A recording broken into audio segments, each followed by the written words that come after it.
Assalamualaikum warahmatullahi wabarakatuh. Selamat datang kembali di channelnya Mas Eka nih. Masih bareng sama Mas Eka. Apa kabar para warga sekolah? Semoga dalam keadaan sehat-sehat selalu dimanapun para warga berada nih ya. Oke, di video kali ini Mas Eka masih akan berbagi informasi seputaran tentang PPDB tahun 2023 di DKI Jakarta ya. Jadi ini PPDB-nya khusus untuk warga DKI Jakarta. Untuk warga-warga kota yang lainnya ya silakan dicek di web PPDB-nya masing-masing ya. Karena tiap ada beberapa kota yang menggunakan sistem yang sama ya, ada juga yang tidak. Nah, untuk saat ini web PPDB-nya masih belum dibuka nih ya, karena masih menunggu konfirmasi ulang ya. Jadi untuk warga DKI Jakarta agak sabar ya. Untuk yang nanyain bagaimana cara membuatnya, bagaimana cara membuat akunnya dan segala macamnya, tunggu sabar ya. Nanti akan Mas Eka buatkan. Nah, di video kali ini Mas Eka akan berbagi informasinya seputaran tentang PPDB, yaitu hal-hal yang harus para warga perhatikan saat mendaftar PPDB. Ya, karena ini banyak banget ya, di tahun kemarin itu banyak banget terulang kasusnya seperti ini gitu kan. Dia sudah mendaftar tapi pada akhirnya dia tidak bisa masuk ya. Merasa sudah mendaftar tapi tidak bisa masuk karena lalai terhadap hal-hal berikut ini nih. Ini Mas Eka rangkum dari pelajaran tahun kemarin ya. Apa aja tuh Mas Eka yang harus diperhatikan? Nah, di video kali ini Mas Eka akan berbagi informasinya. Tapi sebelum itu, untuk para warga sekolah yang mungkin baru menemukan channelnya Mas Eka nih, silakan subscribe dulu channel ini untuk mendukung channelnya Mas Eka agar bisa berkembang lagi dan bisa memberikan informasi-informasi terupdate kepada para warga sekolah pastinya. Oke, langsung aja kita bahas yuk, apa sih yang harus diperhatikan dalam pelaksanaan PPDB ini. Apakah kalau misalkan kita sudah mendaftar udah tenang-tenang aja, udah lolos seleksi udah tenang-tenang aja gitu kan. Terus apakah kalau udah membuat akun udah tenang-tenang aja. Terus apakah kalau misalkan sudah milih sekolah udah tuh tenang-tenang aja ya. Nah, ini banyak keliru banget. Terus karena jarak dari pembuatan akun sampai pemilihan sekolah itu lumayan panjang. Ya, yang pertama ya yang perlu para warga ingat dan perlu para warga perhatikan adalah jadwalnya. Ya, jangan sampai jadwalnya ini terlewat ya. Karena mungkin keasikan ya, antar aja lah, diintar-entarin terus jadwalnya jadi lupa. Nah, ini yang agak repot ya. Timeline ya seperti berikut ini. Ini sudah ada ya untuk aktivasi akun itu, aktivasi akun ya. Jadi pembuatan akun ya. Itu untuk SD itu di tanggal 15 Mei. Kemudian SMP itu tanggal 19 Mei dan SMA serta SMK itu di tanggal 24 Mei. Sekali lagi, ini adalah pembuatan akun ya. Pembuatan akun, bukan pemilihan sekolah, tapi pembuatan akun ya. Ketika sudah membuat akun ya.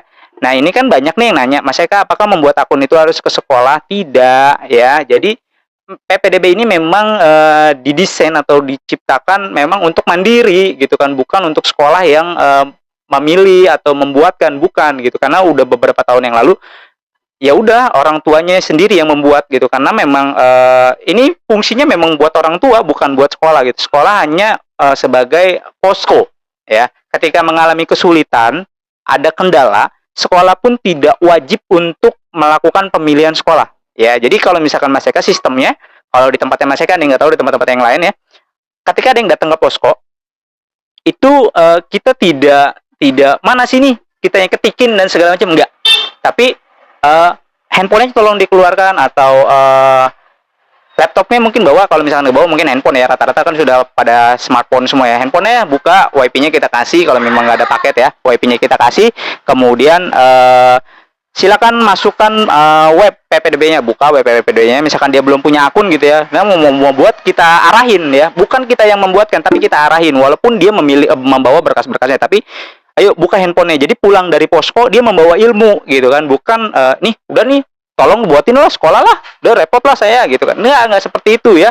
Jadi benar-benar diberi ilmu di posko gitu kan, karena jangan sampai ini terulang ya. Mudah-mudahan sepulangnya warga tersebut dari posko, pulang ke rumah, di rumahnya bisa membagikan lagi nih ke warga-warga yang lain, sehingga warga yang lain ketolong, tidak perlu menumpuk di posko gitu ya, tidak menumpuk di sekolahan. Jadi bisa digunakan sendiri. Apakah bisa menggunakan dalam satu handphone? Masih bisa. Satu handphone bisa digunakan untuk beberapa akun ya. Yang penting di logout ya. Ketika itu selesai di logout. Untuk daftar bisa, misalkan satu RT nih dikelola sama RT-nya gitu. Sini yang mau daftar sini. Asal jangan dipintain duit tuh ya.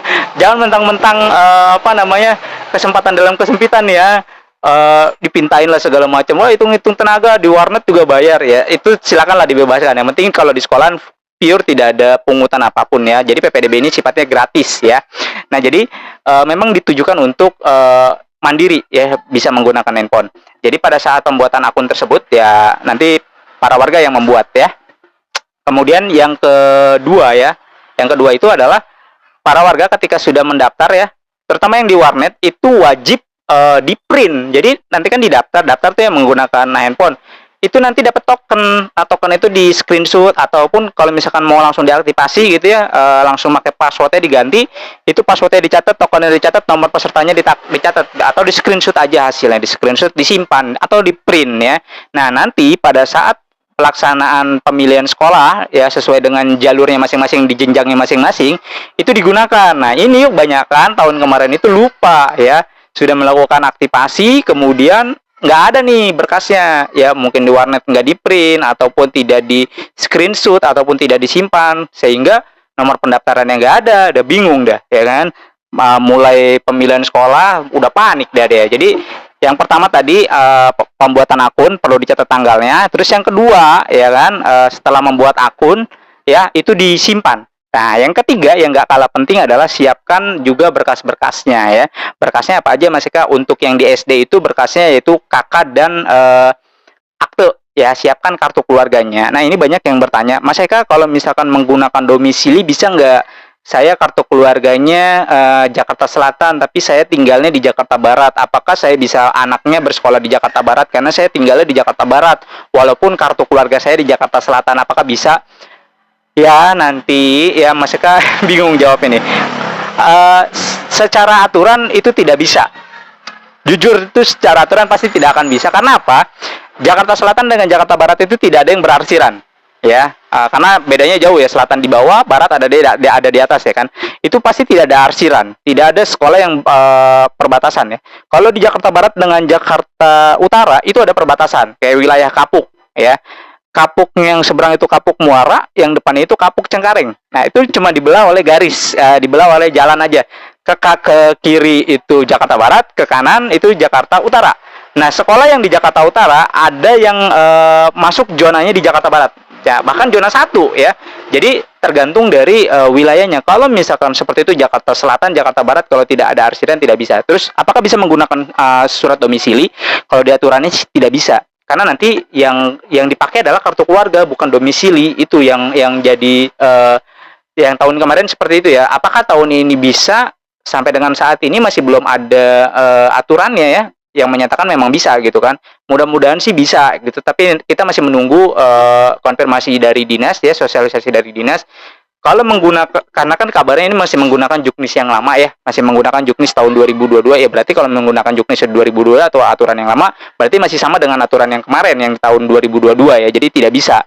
Nah kalau tetap masih penasaran silakan dah nanti pada saat mulai pendaftaran dicek ya, mulai pemilihan sekolah, karena nanti nama-nama yang muncul sekolahnya itu adalah sesuai dengan zonanya yang berada di kelurahan atau di kartu keluarganya.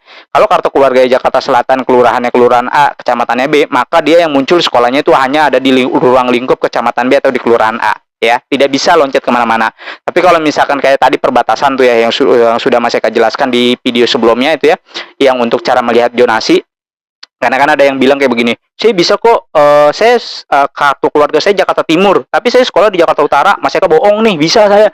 Timur dengan utara itu ada perbatasan, ya BKT itu perbatasan ya, antara timur dan barat. Ya ke sebelah timurnya itu pondok daerah-daerah sono, daerah-daerah Jatinegara ya. Kemudian ke sebelah sininya itu bisa ke Jakarta Utara ataupun ke Jakarta Pusat. Nah itu banyak perbatasan. Itu masih bisa gitu kan kalau misalkan daerah arsiran. Tapi kalau tidak ada arsiran ya nggak bakalan bisa. Kayak Jakarta Barat nih. Jakarta Barat dengan Jakarta Utara itu ada arsiran. Arsirannya apa? Arsirannya adalah Kapuk Muara. Nah Kapuk Muara dengan Kapuk Cengkareng. Nah itu ada arsiran. Itu yang dari Kapuk bisa masuk ke utara, dari utara juga bisa masuk ke barat karena daerah arsiran. Tapi kalau yang bukan perbatasan tidak bisa gitu ya. Tuh. Terus yang keempat adalah ketika sudah daftar nih ya, tadi kan mulai dari pembuatan akun, tanggalnya pembuatan akun, kemudian berkasnya sudah dipakai ya. Tadi, Mas Eka lupa, satu lagi ketinggalan, Sidanira. Nah, Sidanira ini untuk teman-teman yang mau masuk ke jenjang SMP dan SMA. Jadi kalau tadi kartu keluarga itu wajib untuk jenjang SD ya. Untuk jenjang SD wajib menggunakan kartu keluarga, sementara kalau yang di SMA ya, ataupun yang mau masuk SMP dan SMA itu wajib ada sidaniranya. Jadi lembar sidaniranya silakan minta ke sekolahnya masing-masing, khusus yang berada di DKI Jakarta ya. Jadi sistem penilaian yang berada di DKI Jakarta. Jadi sistem yang dibuat oleh Dinas Pendidikan. Ya kalau untuk wilayah lain yang nggak ada, ya nggak ada Sidanira, mungkin menggunakan sistem lain. Kalau di DKI Jakarta ada Sidanira, itu minta ya karena seharusnya sudah dipegang oleh peserta didiknya ataupun orang tuanya karena sudah dibagikan. Itu dipinta diambil ya karena ada beberapa sekolah yang laporan ya calon peserta didiknya, Mas Eka saya belum menerima Sidanira nih dari sekolahnya, minta gitu kan, dan itu harus dipegang gitu kan yang ditandatangani. Nah di situ di lembar Sidanira itu tertera nih seperti ini contohnya ya.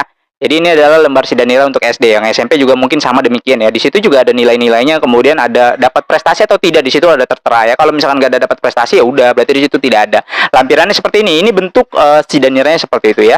Jadi untuk yang mau masuk SMP dan SMA itu wajib ada Sidaniranya. Kalau nggak ada minta. Sekali lagi Mas Eka bilang minta ke sekolahnya, pasti ada, nggak mungkin nggak ada ya. Oke, itu. Terus yang keempat ya, yang keempat adalah ketika sudah memilih sekolah, sudah dinyatakan lolos ya dalam satu pilihan sekolah, itu tidak bisa memilih sekolah lagi. Jadi perhatikan baik-baik, benar-benar dipikirkan. Makanya dari sekarang selain melengkapi berkas-berkasnya, di list sekolah-sekolahnya, mana sekolah-sekolah yang ingin dituju. Kalau jalur prestasi dia bebas memilih di mana aja. Tapi kalau zonasi benar-benar di ruang lingkup zonasinya, tidak bisa loncat-loncat kemana-mana. Tapi kalau misalkan mau bebas memilihnya seperti yang tadi ya, dia tinggal di kakaknya Jakarta Selatan, tinggal di Jakarta Barat, dia mau sekolah di Jakarta Barat gitu kan. Tapi menggunakan jalur prestasi bebas bisa. Tapi kalau di jalur zonasi tidak bisa ya. Kalau di jalur prestasi dia bebas bisa memilihnya di mana aja. Nah, itu ditentukan dulu sekolah-sekolahnya. Setelah ditentukan jangan sampai begini. Sudah memilih sekolah ya, sudah memilih sekolah, kemudian sudah dapat nih sekolahnya, kemudian dia tidak lapor diri atau dia laporkan diri tapi nggak mau masuk. Akibatnya apa? Di tahap berikutnya dia tidak akan bisa memilih sekolah lagi. Tuh, ya. Jadi udah di blacklist. Jadi kalau sudah nyantol di satu sekolah, sudah terdaftar di satu sekolah, dia tidak akan bisa memilih sekolah di jalur berikutnya. Sebab apa? Memberikan kesempatan untuk yang lain. Lah kalau seperti ini, jadi kayak main-main gitu kan. Udah dapat, bukannya bersyukur tuh diambil karena pilihannya malah nggak mau. Saya mau pilih yang ngono aja. Jadi pelin-pelan. Jadi tentukan dari sekarang, pastikan dari sekarang sekolah yang dipilih adalah itu. Ya dia kalau udah mantap itu, pilih, keterima, alhamdulillah, nggak keterima cari lagi. Jadi banyak option pilihan sekolahnya. Jadi jangan sampai sudah keterima nggak lapor diri, bangkunya jadikan kosong, kasihan yang harusnya keisi sama orang lain jadi nggak keisi, jadi merugikan orang lain yang seperti itu ya. Makanya di blok tuh kalau yang misalkan seperti itu udah diberikan penalti, tidak bisa mengikuti di tahap pertama ini. Nanti di tahap kedua kalau misalkan ada bangku kosongnya, kalau nggak ada ya udah berarti dia tidak bisa lagi mengikuti PPDB di tahun ini gitu kan, berarti udah nggak ada kesempatan lagi ya. Terus yang kedua, tadi keempat ya, kelima adalah kalau sudah keterima ya, seneng nih ya kan, wah sekolah pilihannya udah dapat, wah alhamdulillah saya udah dapat sekolah pilihan saya. Saking senengnya dia sampai lupa lapor diri. Nah ini kalau misalkan nggak lapor diri, baik itu sengaja maupun tidak sengaja, maka dianggap mengundurkan diri. Repot kan? Jadi banyak ini kasusnya kayak kemarin itu Mas saya sampai datang itu, bener-bener sampai nyamperin ke rumahnya, ngetok pintunya, sampai bener-bener ke RT RW-nya, nanyain ada nggak anak yang namanya ini, orang tuanya ini, alamatnya ini, gitu kan. Wah ada tuh di situ, anaknya nggak ada, hanya ada orang tua lakinya aja. Ketika ditanya, Pak ini daftar, oh yang daftarin ibunya, katanya gitu kan, tapi ibunya dibawa, ya begini ya, urusan keluarga lah ya segala macam, anaknya nggak ada. Intinya adalah anaknya tidak mau bersekolah di situ. Wah ini kan yang merugikan orang lain gitu kan, kalau nggak mau kenapa dipilih gitu kan, kenapa ngambil gitu. Akhirnya dia buat surat pernyataan, tidak lapor diri, ya udah kita pegang ya. Akhirnya kita nggak buka sampai ke tahap kedua tuh, hanya satu bangku kosong waktu itu pas terakhir di zona tahap satu, di jadwal di zona terakhir itu ya.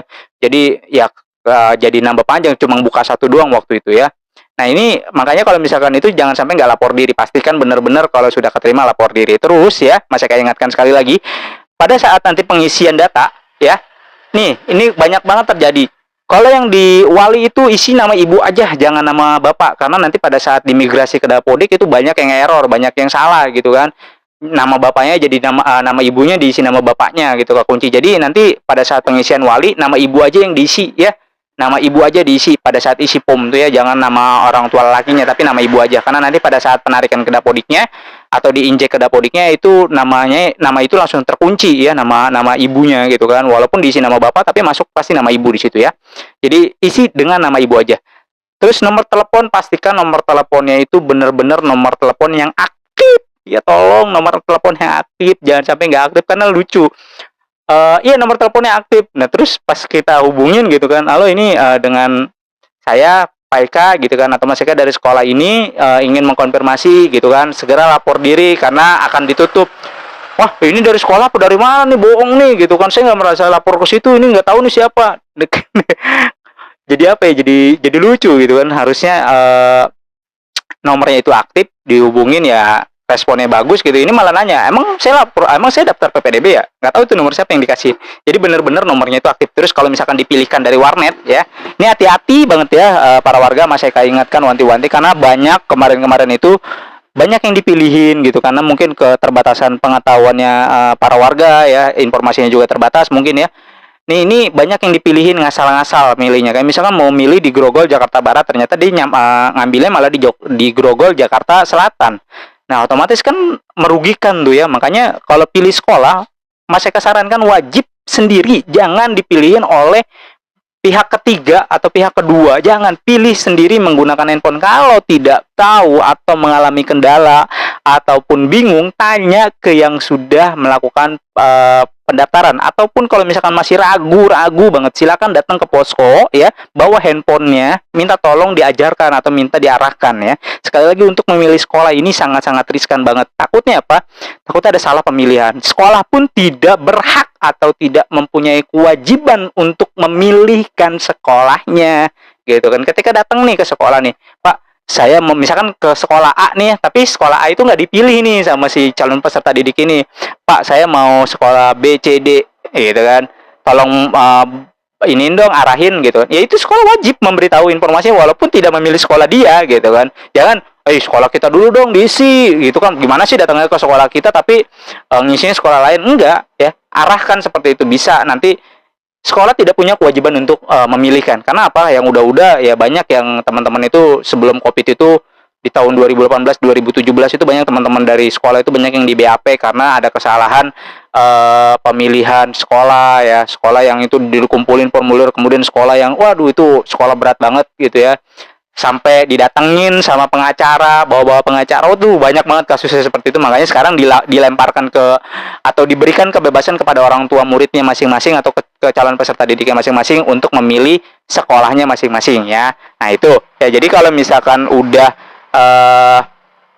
diterima nggak lapor diri maka nggak bisa. Itu yang harus diperhatikan oleh para warga sekolah. Yang pertama tanggalnya masih ke resume ya. Kedua, jangan lupa untuk membuat akun. Bagaimana caranya mendaftar PPDB kalau tidak membuat akun ya. Kemudian yang ketiga adalah pastikan pembuatan akunnya itu benar-benar dibuat sendiri pilihan sekolahnya. Kemudian yang keempat, kalau sudah diterima jangan lupa lapor diri. Ketika tidak lapor diri maka dianggap mengundurkan diri. Kemudian yang keenam adalah apa tadi ya, masih kalau lupa tuh, di sekolah tujuan sudah lapor diri ya udah nggak bisa keterima lagi ya. Jadi seperti itu para warga. Mudah-mudahan informasi ini bisa bermanfaat untuk para warga lainnya dan para warga sekolah pastinya yang sedang menonton. Jangan lupa untuk dibagikan ke para warga sekolah lainnya agar para warga sekolah lain juga bisa mendapatkan informasi yang sama. Oke, Mas Eka akhiri, Mas Eka rasa cukup. Sampai jumpa di konten berikutnya. Wassalamualaikum warahmatullahi wabarakatuh.